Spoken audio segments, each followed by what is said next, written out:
સૌથી પહેલા મિત્રો ડેમો સ્ટેટસ વિડીયો જોઈ લો, પછી એડિટિંગ સ્ટાર્ટ કરીએ. જેને હાજી હાજી કરી અને જેને પગમાં આળોટા મારવો એને કોઈ વાંધો ન પડે. તો અવાજ ઉઠાવે એને વાંધા પડે, અને વાંધા મરદ માથે હોય, બાયલા માથે ન હોય.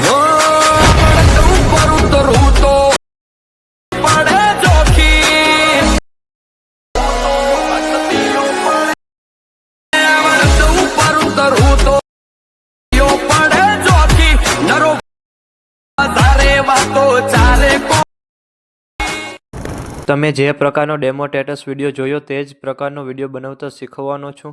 તો વિડીયોને પૂરેપૂરો જોજો.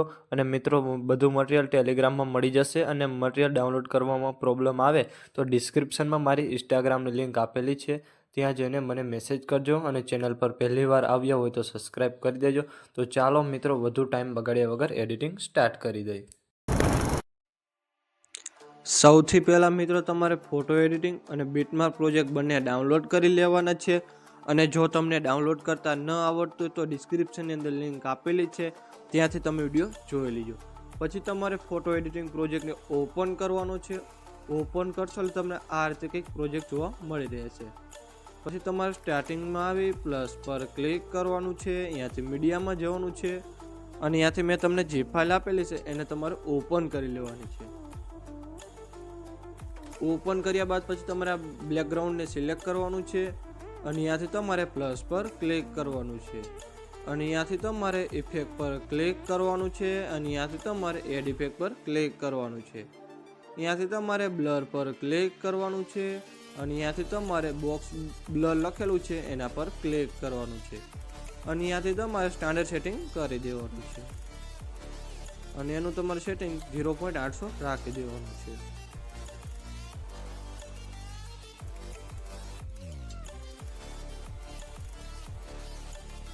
આટલું કરી દેવાનું છે. પછી તમારે આ ફોટાને સાવ નીચે આ હેપી બર્થડે લખેલું છે એની નીચે રાખી દેવાનો છે. આટલું કર્યા બાદ પછી તમારે પાછું પ્લસ પર ક્લિક કરવાનું છે. અહીંયાથી મીડિયામાં જવાનું છે. અને અહીંયાથી તમારે આ ફોટો લઈ લેવાનો છે. આટલું કર્યા બાદ પછી તમારે આ 4 ગ્રુપ આપેલા છે, 4 ગ્રુપમાં તમારે ફોટા એડ કરવાના છે. એડ કરવા માટે ગ્રુપ પર ક્લિક કરવાનું છે. અહીંયાથી તમારે એડિટ ગ્રુપમાં જવાનું છે. અને અહીંયાથી તમારે પ્લસ પર ક્લિક કરવાનું છે. અહીંયાથી મીડિયામાં જવાનું છે. અને અહીંયાથી તમારે ફોટા લઈ લેવાના છે. પછી તમારે આ ફોટાને બંને લેયરની વચ્ચે રાખી દેવાનો છે. પછી તમારે ફોટા પર ક્લિક કરવાનું છે. અહીંયાથી તમારે મૂવ એન્ડ ટ્રાન્સફોર્મમાં જવાનું છે. અને અહીંયાથી તમારે એરા પર ક્લિક કરવાનું છે. અને અહીંયાથી તમારે ફોટાની સાઇઝ નાની કરી અહીંયાથી તમારે તમારી રીતે ફોટો સેટ કરી દેવાનો છે.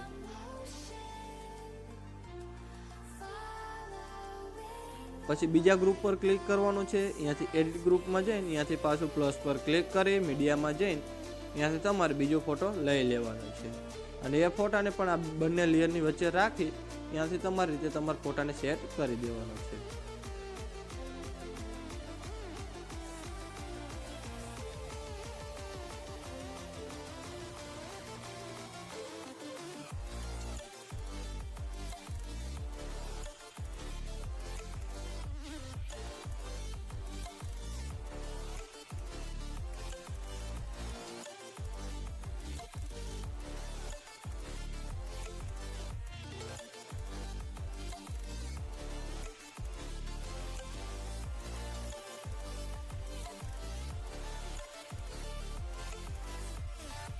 આટલું કર્યા બાદ પછી તમારે પાછું પ્લસ પર ક્લિક કરવાનું છે. અહીંયાથી મીડિયામાં જવાનું છે. અને અહીંયાથી તમારે બેકગ્રાઉન્ડ વગરનો ફોટો એક લઈ લેવાનો છે. અહીંયાથી તમારે મૂવ એન્ડ ટ્રાન્સફોર્મમાં જવાનું છે. અને અહીંયાથી તમારે એરા પર ક્લિક કરવાનું છે. અને અહીંયાથી તમારે ફોટાની સાઇઝ નાની કરી અને એને તમારે ખુરશી પર બેસાડી દેવાનું છે. આટલું કરશો એટલે મિત્રો આપણે ફોટા બધા કમ્પ્લીટ થઈ જશે. આટલું કર્યા બાદ પછી અહીં તમારે વિમલ લખેલું છે એના પર ક્લિક કરવાનું છે. ત્યાંથી તમારે એડિટ ટેક્સ્ટમાં જવાનું છે. અને અહીંથી તમારે જે નામ હોય એ નામ રાખી દેવાનું છે. અને એમાં તમારે આ ફોન્ટ રાખી દેવાનો છે. અને ફોન્ટ તમને મારા ઓલ મટીરિયલની અંદર મળી રહેશે. પછી આ હેપી બર્થડે લખેલું છે એના પર ક્લિક કરવાનું છે. અહીંયાથી તમારે એડિટ ટેક્સ્ટમાં જવાનું છે. અને અહીંયાથી તમારે આ ફોન્ટ રાખી દેવાના છે. આટલું કર્યા બાદ પછી તમારે એરા પર ક્લિક કરવાનું છે. અને અહીંયાથી તમારે ક્રિએટ ફ્રેમ એઝ PNG પર ક્લિક કરવાનું છે અને અહીંયાથી તમારે એક્સપોર્ટ પર ક્લિક કરવાનું છે. અહીંયાથી ફોટો સેવ કરી બહાર નીકળી જવાનું છે. પછી તમારે બીટમેપ પ્રોજેક્ટને ઓપન કરવાનો છે અને અહીંયાથી તમારે થોડું નીચે આવી અને જ્યાં ટેક્સ આપેલા છે એમાં તમારે ફોન્ટ ચેન્જ કરવાના છે. ચેન્જ કરવા માટે ટેક્સ પર ક્લિક કરવાનું છે. અહીંયાથી તમારે એડિટ ટેક્સમાં જવાનું છે અને અહીંયાથી તમારે હિન્દ વડોદરાવાળા ફોન્ટ રાખી દેવાના છે. પછી તમારે ઇમોજી પર ક્લિક કરવાનું છે. અહીંયાથી તમારે એડિટ ટેક્સમાં જવાનું છે અને અહીંયાથી તમારે આઈફોન ઇમોજી રાખી દેવાના છે. આ બધામાં તમારે ફોન્ટ ચેન્જ કરી દેવાના છે. પછી તમારે પહેલા બીટ માર્કે આવવાનું છે. પહેલા બીટ માર્કે આવવા માટે એરા પર ક્લિક કરવાનું છે એટલે સીધા આવી જશો પહેલા બીટ માર્કે 10.18. અહીંયાથી તમારે પ્લસ પર ક્લિક કરવાનું છે. અહીંયાથી તમારે મીડિયા પર ક્લિક કરવાનું છે અને અહીંયાથી આપણે જે અત્યારે ફોટો ડાઉનલોડ કર્યો એ ફોટો તમારે લઈ લેવાનો છે અને એ ફોટાને તમારે વિડીયોના એન્ડ સુધી રાખી દેવાનો છે. પછી તમારે પાછું સ્ટાર્ટિંગમાં આવી પ્લસ પર ક્લિક કરવાનું છે. અહીંયાથી મીડિયામાં જવાનું છે. અહીંયાથી તમારે આ વિડીયો લઈ લેવાનો છે.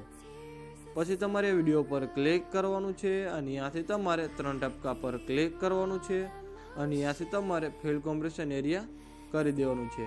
અહીંયાથી તમારે બ્લેન્ડિંગ ઓપ્સિટી પર ક્લિક કરવાનું છે. અહીંયાથી તમારે લાઇટિંગમાં જવાનું છે અને અહીંયાથી તમારે લાઇટિંગ કરી દેવાનું છે.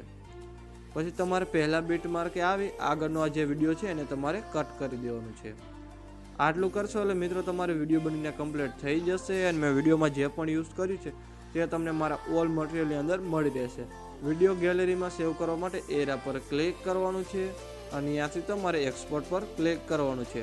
અને મિત્રો વિડીયો ગમે તો એક લાઇક કરી દેજો અને ચેનલ પર પહેલી વાર તો સબસ્ક્રાઈબ કરી